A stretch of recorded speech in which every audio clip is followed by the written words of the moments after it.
ابعث لعانا وانما بعثت رحمة، کہ اللہ تعالیٰ نے مجھے طعن و تشنیع اور لعنت کے لیے مبعوث نہیں فرمایا، بلکہ اللہ تعالیٰ نے مجھے تو رحمت بنا کر بھیجا ہے، اور رحمت اور لعنت جو ہے دونوں کے بود ہیں، قریب نہیں ہے، ایک دوسرے کی ضد ہے۔ تو یہ کیسے ہو سکتا ہے کہ اللہ تعالیٰ مجھے رحمت بنا کر بھیجے اور میں دوسروں کے لیے لعنت کروں؟ لَبْعُثْتَ عَانًا وَإِنَّمَا بُعِثْتُ رَحْمَةً۔ اسی طرح حضرت سیدنا ابو ہریرہ رضی اللہ تعالیٰ عنہ سے مروی ہے کہ آپ صلی اللہ علیہ وسلم نے فرمایا یا ایھا الناس انما انا رحمت مہدات، کہ میری رحمت ایسے جیسے ہدیہ ہوتا ہے۔ اللہ تعالیٰ نے میری رحمت کو تمام انسانوں کے لیے عام اور کافہ کے لفظ قرآن کریم میں ارشاد فرمایا۔ حضرت مالک بن الحویرث رضی اللہ تعالیٰ عنہ سے مروی آپ صلی اللہ علیہ وسلم فرمایا، وہ فرماتے ہیں قال کان رسول اللہ صلی اللہ علیہ وسلم رحیما رقیقا، آپ بہت زیادہ رحم کرنے والے بھی تھے اور انتہائی نرم دل تھے۔ اسی کو قرآن کریم میں اللہ تعالیٰ نے فرمایا ما عنتم عزیز علیہ ما عنتم حریص علیکم بالمؤمنین رؤوف الرحیم، کہ مومنین کا مشقت میں پڑ جانا اللہ کے پاک پیغمبر صلی اللہ علیہ وسلم کی طبیعت پر بہت بوجھل اور گراں گزرتا ہے۔ مومنین پر شفیق ہے، حریص کے لفظ آئے کہ مومنین کے نفع کے آپ صلی اللہ علیہ وسلم، حریص سے مراد یہاں دنیاوی لالچ مراد نہیں ہے، بلکہ عربی زبان کے لحاظ سے حریص کا معنی جو ہے وہ وسعت وسیع ہے۔ غیر مسلموں کے ساتھ حسن سلوک دیکھیں آقا دو عالم صلی اللہ علیہ وسلم کا۔ اپنوں کے ساتھ تو ہر کوئی شفقت کرتا ہے، مزہ تو تب ہے جب بیگانوں کو آدمی اپنے سینے سے لگائے۔ تو آپ صلی اللہ علیہ وسلم نے فرمایا کہ من قتل نفسا معاہدت، جس نے کسی ذمی کو، کسی معاہد کو جس کے ساتھ مسلمانوں کا عہد ہو چکا ہے کہ آپ کی جان مال عزت آبرو کی حفاظت اسلامی حکومت کی ذمہ داری، اس کو قتل کر دیا، تو فرمایا کہ لم یرح رائحۃ الجنہ، وہ جنت کی خوشبو سے بھی محروم ہوگا۔ پھر آپ صلی اللہ علیہ وسلم نے فرمایا وَإِنَّ رِيحَهَا لَيُوجَدُ مِن مَّسِيرَةِ 40 عاما، جنت تو وہ کہ جس کی خوشبو 40 سال کی مسافت سے آنا شروع ہو جاتی ہے۔ اللہ تعالیٰ اس شخص کو جس نے کسی معاہد کو، کسی ذمی کو، کسی کافر کو قتل کیا اور اس کا عہد تھا مسلمانوں کے ساتھ، فرمایا وہ جنت کی خوشبو سے بھی محروم ہوگا۔ ایک موقع پر ام المؤمنین عفیفہ سیدہ طیبہ طاہرہ سیدہ عائشہ صدیقہ رضی اللہ تعالی عنہا نے آپ سے سوال کیا کیا غزوہ احد سے بھی زیادہ کوئی مشکل دن آپ پر آیا؟ غزوہ احد تھوڑی سی غلطی کی وجہ سے، اگرچہ اس میں جان بوجھ کر غلطی نہیں پائی جا رہی، بس اجتہادی غلطی ہوئی، بہت زیادہ اس کا نقصان ہوا، تو فرمایا کہ غزوہ احد سے زیادہ مشکل دن بھی آپ پر آیا؟ آپ صلی اللہ علیہ وسلم سے سیدہ عائشہ صدیقہ رضی اللہ تعالیٰ عنہ سوال کر رہے ہیں، تو آپ صلی اللہ علیہ وسلم نے فرمایا کہ تمہاری قوم نے اس سے بھی زیادہ مجھے یوم عقبہ کے دن اذیت پہنچائی۔ اس سے مراد وہ آپ صلی اللہ علیہ وسلم کا مشہور سفر طائف ہے کہ مکہ والوں سے جب اس بات سے بالکل آپ صلی اللہ علیہ وسلم کہ ان کے اندر اب خیر کی کوئی امید نہیں پائی جا رہی اور یہ ستانے سے، اذیت سے باز نہیں آ رہے، تو آپ نے طائف کا رخ کیا۔ آج کل بھی طائف جانے میں اچھا بھلا وقت لگتا ہے گاڑیوں پر، لیکن آقا دو عالم صلی اللہ علیہ وسلم کیسے گئے ہوں گے ان لوگوں کی خیر خواہی کے لیے؟ تپتا صحرا، پہاڑی علاقہ، اور راستے میں نہ کوئی پانی کا انتظام، نہ سواری کا کوئی خاص انتظام، اور ان بدبختوں نے آپ صلی اللہ علیہ وسلم کی عبد یا علیل وغیرہ جو سردار تھے، انہوں نے کہا ہم آپ کی بات ہی نہیں سننا چاہتے، آپ کی بات سننے سے ہی انکار کر دیا کہ عربوں کے اندر ضیافت تھی، وہ ساری چیزیں فراموش کر دی انہوں نے کہ ایک مہمان آئے مکہ المکرمہ سے ہمارے پاس اور اللہ کا پیغام لے کر آئے، انہوں نے کہا ہم آپ کی بات نہیں سننا چاہتے۔ آپ صلی اللہ علیہ وسلم انتہائی رنجیدہ وہاں سے واپس آئے، اور آپ جب واپس آئے ایک جگہ آپ نے قیام فرمایا تو اللہ ذوالجلال کی رحمت جوش میں آئی، اور سردار ملائکہ حضرت سیدنا جبرائیل علیہ السلام حاضر خدمت ہوئے اور آ کر عرض کی کہ اللہ کے رسول، قوم نے جو کچھ آپ کے ساتھ معاملہ کیا اور آپ کے کلام کو اللہ تعالیٰ نے خود بنفس نفیس سماعت فرمایا، اور پہاڑوں پر جو فرشتہ معمور ہے اللہ تعالیٰ نے اس کو حکم دیا ہے کہ جاؤ محبوب کریم صلی اللہ علیہ وسلم کے پاس جا کر جو وہ کہتے ہیں کرو۔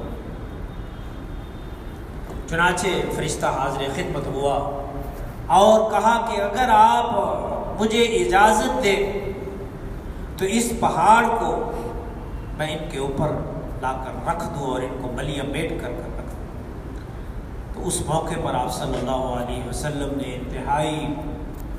دکھی دل کے ساتھ وہاں سے آئے، زخموں سے چور ہیں آپ صلی اللہ علیہ وسلم۔ تو اس موقع پر آپ صلی اللہ علیہ وسلم نے فرمایا کہ یہ میرا مقام اور مرتبہ نہیں پہچانتے، اللہ تعالیٰ سے مجھے امید ہے کہ اللہ تعالیٰ ان کی نسلوں میں سے ایسے لوگ پیدا فرمائیں گے جو اللہ ذوالجلال کی عبادت کریں گے، اس کی وحدانیت کا درس دیں گے۔ یہ ہیں وما ارسلناک الا رحمۃ للعالمین کا مثل۔ فتح مکہ کے دن مشہور واقعہ، آپ صلی اللہ علیہ وسلم نے اس موقع پر بھی فرمایا لا تثریب علیکم اليوم، آج تم سے کوئی مواخذہ نہیں، اپنے گھر میں جو داخل ہو گیا اس کے لیے بھی امن ہے۔ یہ آسان نہیں ہے کہ کتنی مشکلات، 13 سالہ مکی زندگی، پھر مدینہ طیبہ میں بھی چین سے بیٹھنے نہیں دیا، غزوہ بدر ہوا، غزوہ احد ہوا، غزوہ خندق ہوا، صلح حدیبیہ کے موقع پر بھی انتہائی تنگ کیا ان لوگوں نے، لیکن آقا دو عالم صلی اللہ علیہ وسلم کی رحمت للعالمین ہی دیکھے، فرمایا کہ میں اس موقع پر صف میں کھڑے ہوئے ہیں تمام لوگ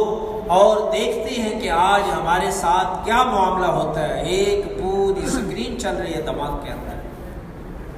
کہ جو کچھ ہم نے ان کے ساتھ کیا، لیکن بہرحال ان کو امید تھی، انہوں نے کہا ہم آپ کو معزز بھائی اور کریم بھائی تصور کرتے۔ تو آپ نے فرمایا کہ اس موقع پر میرا بھی قول وہی ہے جو میرے بھائی حضرت سیدنا یوسف علیہ السلام نے اپنے بھائیوں کے حوالے سے فرمایا کہ کہاں کنعان سے چلے اور بکتے بکاتے اور مشکلات اور ٹھوکریں کھاتے ہوئے پھر زندان میں رہے اور کیا مصیبتیں نہیں اٹھائیں۔ فرمایا لا تثریب علیکم اليوم، فرمایا آج میرا بھی وہی جواب ہے جو حضرت سیدنا یوسف علیہ السلام، کیونکہ اللہ تعالیٰ نے فرمایا وما ارسلناک الا رحمۃ للعالمین۔ اور آپ کا وجود مسعود صرف اور صرف مسلمانوں کے لیے باعث رحمت نہیں ہے بلکہ کفار کے لیے۔ اللہ تعالیٰ نے قرآن کریم میں سورہ انفال میں بیان فرمایا کہ کفار پر عذاب نہ آنے کی 2 وجوہات ہیں، وما كان الله ليعذبهم وانت فيهم وما كان الله معذبهم وهم يستغفرون۔ اللہ تعالیٰ اس قوم کو کیسے ہلاک کر سکتا ہے جس میں آپ کا وجود مسعود ہو؟ چنانچہ جب تک آپ مکہ المکرمہ میں رہے، آپ کے وجود مسعود کی برکت سے، آپ کی رحمت للعالمین کی برکت سے مشرکین مکہ اللہ کے عقاب اور عذاب سے بچے رہے۔ جب آپ صلی اللہ علیہ وسلم مدینہ طیبہ چلے گئے تو پھر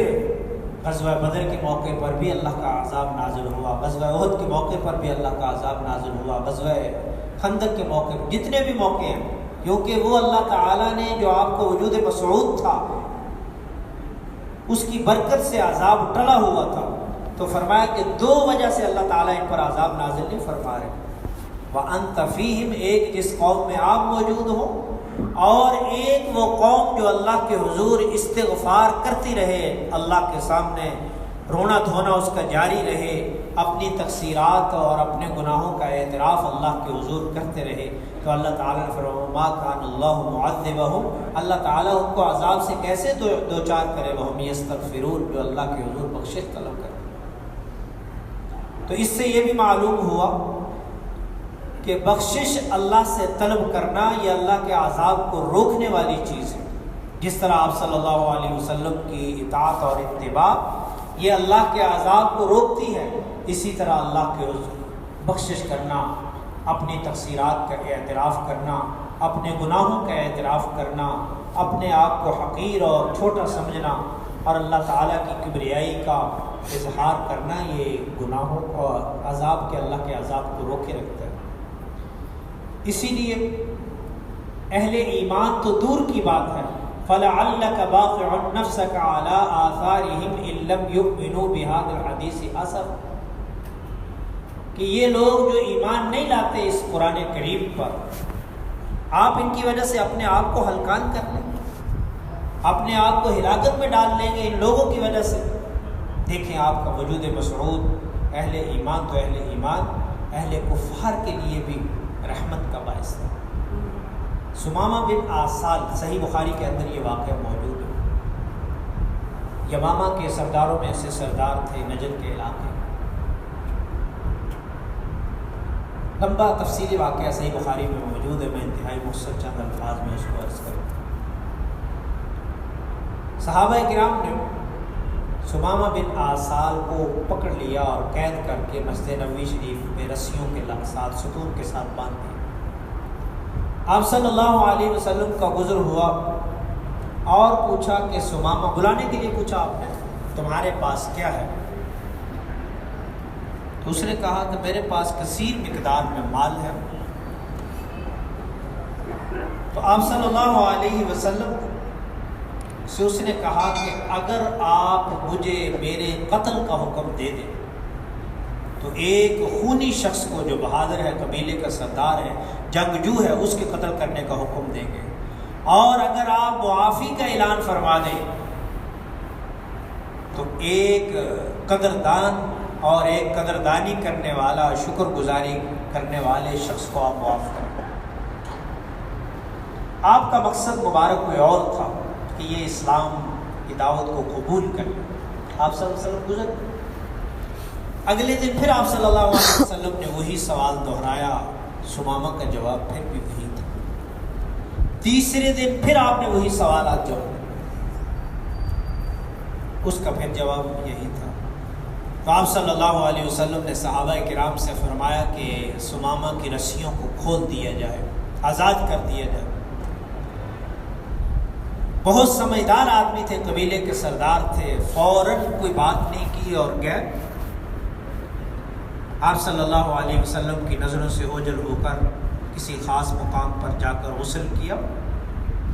اور واپس آئے اور آ کر کہا اشہد ان لا الہ الا اللہ و اشہد ان محمد رسول اللہ، اور پھر عرض کرنے لگے کہ اللہ کے رسول، مجھے کائنات میں سے سب سے بری ترین ہستی میرے نزدیک آپ کی ذات تھی، لیکن آپ کے اس کریمانہ اخلاق کریمانہ کے بعد اور اس اشہد ان لا الہ الا اللہ کے اقرار کے بعد کائنات میں سے سب سے محبوب ترین ہستی میرے نزدیک آپ صلی اللہ علیہ وسلم کی ہستی۔ فرمایا کہ میرے نزدیک سب سے بری ترین جگہ آپ کا وطن اور علاقہ تھا، لیکن اب اسلام کی برکت سے، آپ کے اخلاق کریمانہ کی برکت سے، آپ کی رحمت للعالمین کی برکت سے میرے نزدیک سب سے مقبول اور معتبر اور مقدس ترین جگہ آپ صلی اللہ علیہ وسلم کا وطن ہے، بلد امین۔ یہ آپ کے اخلاقی کریمانہ اور رحمت، ورنہ آپ صلی اللہ علیہ وسلم فرماتے ہیں اس کو قتل کر۔ صحابہ کرام نے آگے سے، پہلے وہ تو انتظار میں تھے کہ ایسے باغیوں کو قتل کیا۔ آپ کا وجود مسعود غریبوں کے لیے، بیواؤں کے لیے، یتیموں کے لیے باعث رحمت تھا۔ آپ صلی اللہ علیہ وسلم نے عورتوں کے حوالے سے فرمایا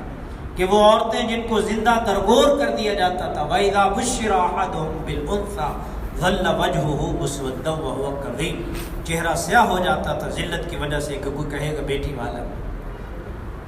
وَإِذَا الْمَوْءُودَةُ سُئِلَتْ بِأَيِّ ذَنبٍ قُتِلَتْ، اللہ تعالیٰ کھڑا کریں گے، پوچھیں گے تجھے کس جرم میں قتل کیا گیا؟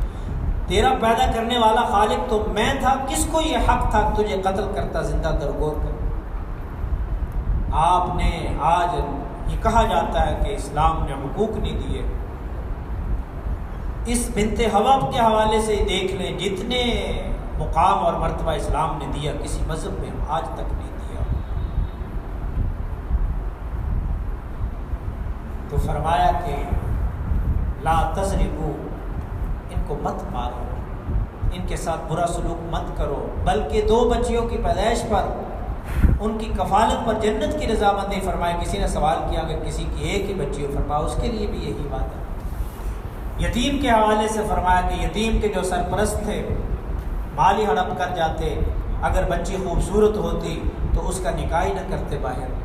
اور اگر وہ اتنی خوبصورت نہ ہوتی تو اس کی شادی نہ کرتے کہ گھر کا مال باہر نہ چلا جائے، اور سسک سسک کر اس کو تڑپاتے۔ تو آپ نے فرمایا کہ جو یتیم کے ساتھ حسن سلوک کرے گا، میں اور یتیم ایسے جیسے یہ 2 انگلیاں، قیامت کے دن وہ میرے قریب اور میری محبت اور شفقت کا اسی طرح ہوگا جس طرح یہ 2 انگلیاں قریب۔ اسی طرح غلاموں کو سیدنا بلال رضی اللہ تعالیٰ عنہ، سیدنا خبیب رضی اللہ تعالیٰ عنہ، کتنے غلام ہیں، ان کے حوالے سے آپ نے اتنے حقوق بیان فرمائے۔ کسی نے سوال کیا کہ اللہ کے رسول، اگر غلام غلطی کرے تو کتنی دفعہ گنجائش ہے اس کو معاف کرنے؟ یہاں یہ بات ذہن میں رہے کہ جہاں پر آپ صلی اللہ علیہ وسلم نے خادم کے حقوق بیان فرمائے کہ خادم کے اوپر، عاجل کے اوپر کیا حقوق ہیں، اپنا کام ذمہ داری سے کرے، ایمانداری سے کرے، جس چیز کی تنخواہ مقرر ہے اس کو حلال کرے، ایک طرف اس کے لیے بھی یہ ہے، اور دوسری طرف آپ صلی اللہ علیہ وسلم نے غلاموں کے سرپرستوں کو اپنے ماتحتوں کے حوالے سے فرمایا کہ اگر وہ غلطی کرے، فرمایا اگر 70 مرتبہ بھی غلطی کرے تو اس کو معاف کرے۔ حضرت سیدنا انس رضی اللہ تعالیٰ عنہ فرمایا کہ خدمت النبی صلی اللہ علیہ وسلم ب10 سنین، میں 10 سال آپ کی خدمت اقدس میں رہا، ان 10 سالوں میں آپ نے مجھے کبھی جھڑکا نہیں، کوئی کام کر دیا تو یہ نہیں فرمایا کہ یہ کام کیوں کیا ہے، اور اگر نہیں کیا تو فرمایا کہ لما صنعت، آپ نے یہ کام کیوں نہیں کیا۔ 10 سال کا عرصہ معمولی عرصہ نہیں ہوتا۔ آپ کی رحمت للعالمین نہ صرف انسانوں پر، جانوروں پر۔ ایک موقع پر آپ صلی اللہ علیہ وسلم ایک باغ میں تشریف فرما تھے، ایک اونٹ آیا اور روحان سی آواز کے ساتھ وہ بلبلانا شروع کیا، یہاں تک کہ اس اونٹ کی آنکھوں سے آنسو آ گئے۔ آپ نے پوچھا کہ اس اونٹ کا مالک کدھر ہے؟ اونٹ کے مالک نے کہا کہ میں اس کا مالک ہوں۔ تو فرمایا کہ یہ اونٹ تیری شکایت کر رہا ہے اللہ کے پاک پیغمبر سے، اللہ کے نبی سے، کہ مجھ سے کام زیادہ لیتا ہے اور مجھے کھانا اور چارہ کم دیتا ہے، اللہ سے ڈرو، اللہ نے تمہیں اس کا مالک بنایا۔ صحابہ کرام بیان فرماتے ہیں کہ ایک سفر میں ہم نے دیکھا کہ ایک چڑیا ہے، اس کے 2 بچے ہیں، ہم نے وہ بچے پکڑ لیے، اب وہ چڑیا ہمارے سروں پر پھڑپھڑا رہی ہے۔ آپ صلی اللہ علیہ وسلم نے جب دیکھا تو فرمایا کہ کس نے اس چڑیا کو اس کے بچوں کی وجہ سے اذیت میں مبتلا کیا؟ فرمایا اس کے بچوں کو چھوڑ، وما ارسلناک الا رحمۃ للعالمین۔ پھر آپ کی رحمت للعالمین اس دنیا کے ساتھ ہی خاص نہیں ہے، کل قیامت اور روز محشر کو بھی جس کے دل میں رتی برابر بھی ایمان ہوگا، آپ صلی اللہ علیہ وسلم کی شفاعت سے وہ بہرہ مند ہوگا۔ اللہ تعالیٰ مجھے اور آپ کو آپ صلی اللہ علیہ وسلم کی اس شفاعت کبریٰ سے بہرہ مند فرمائے۔ تو آپ کے ذکر مبارک کے ساتھ ساتھ آپ کا جو اسوہ حسنہ ہے، ہم اس کو اپنی زندگیوں میں لائیں، تاکہ صحیح جو عشق اور محبت کا معیار ہے وہ ہم سے نظر آئے۔ اللہ تعالیٰ آپ صلی اللہ علیہ وسلم کی صفات حسنہ سے ہم سب کو متصف فرمائے، اور اپنی زندگیوں کو آقائد عالم صلی اللہ علیہ وسلم کے اسوہ حسنہ کے مطابق گزارنے کی توفیق فرمائے۔